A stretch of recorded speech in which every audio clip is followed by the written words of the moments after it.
December শুধু উৎসবের মাস নয়, বরং ভারতের আর্থিক ক্যালেন্ডারের সবচেয়ে ব্যস্ত মাসগুলোর একটি।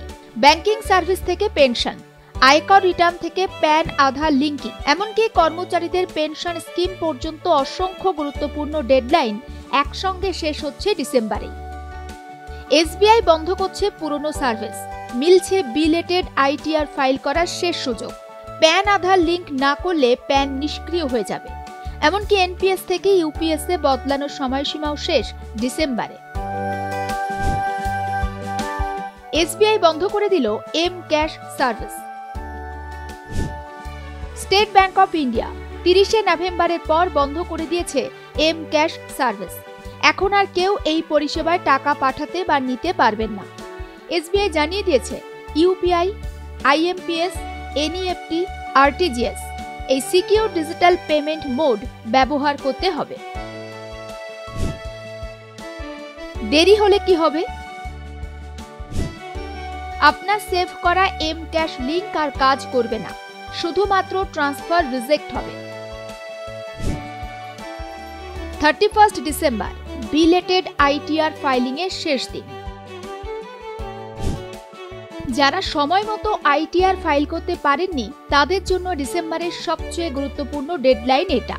2024-25 অর্থবর্ষের বিলেটেড আইটিআর ফাইল করার শেষ সুযোগ 31শে ডিসেম্বর 2025।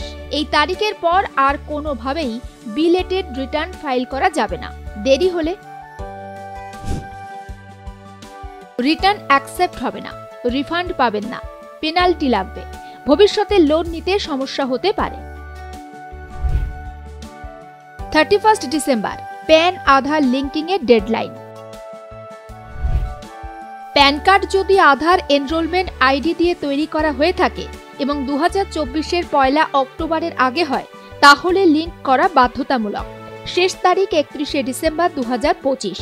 প্যান লিঙ্ক না থাকলে প্যান ইনঅপারেটিভ হবে, টিডিএস বা টিসিএস কাটা বাড়বে, ব্যাংকিং সার্ভিসের সমস্যা দেখা দেবে, ডিম্যাট বা স্টক ট্রেড বন্ধ হয়ে যেতে পারে। December compliance checklist. চলুন দ্রুত দেখে নেওয়া যাক ডিসেম্বর মাসে আপনার কোন কোন কাজ করা অত্যন্ত জরুরি। ব্যাংকিং, এসবিআই এম ক্যাশ বন্ধ, মেন স্ট্রিম পেমেন্ট মোডে সুইচ করুন। ট্যাক্স, অডিট কেস হলে ITR 10 December, belated ITR 31 December, ভুল হলে সংশোধনের অপশন সীমিত।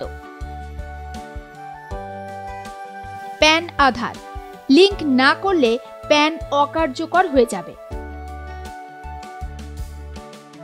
কর্মচারীদের জন্য এনপিএস থেকে ইউপিএস স্কিম পরিবর্তনের সময়সীমা শেষ। ডেডলাইন মিস করলে কি কি সমস্যায় পড়তে পারেন আপনি? ব্যাংক অ্যাপ বা সার্ভিস ব্লক, পেনশন বন্ধ, ট্যাক্স রিফান্ড আটকে যাওয়া, হাই পেনাল্টি ও ইন্টারেস্ট, প্যান নিষ্ক্রিয় হয়ে ব্যাংক বা মিউচুয়াল ফান্ড বা স্টক ট্রেডিং থেমে যাওয়া, অফিসিয়াল স্কিম পরিবর্তনের সুযোগ হারানো। এগুলো একটার পর একটা আর্থিক ক্ষতি বাড়াতে পারে। তাই ডিসেম্বর মাসটা গুরুত্ব দিয়ে দেখতেই হবে। ডিসেম্বরে আর্থিক নিয়মের এত পরিবর্তন, একটা কথা মনে রাখা কিন্তু জরুরি, একটা ভুলে যাওয়া আর্থিক ক্ষতি ডেকে আনতে পারে আপনার। ব্যুরো রিপোর্ট, আর প্লাস নিউজ।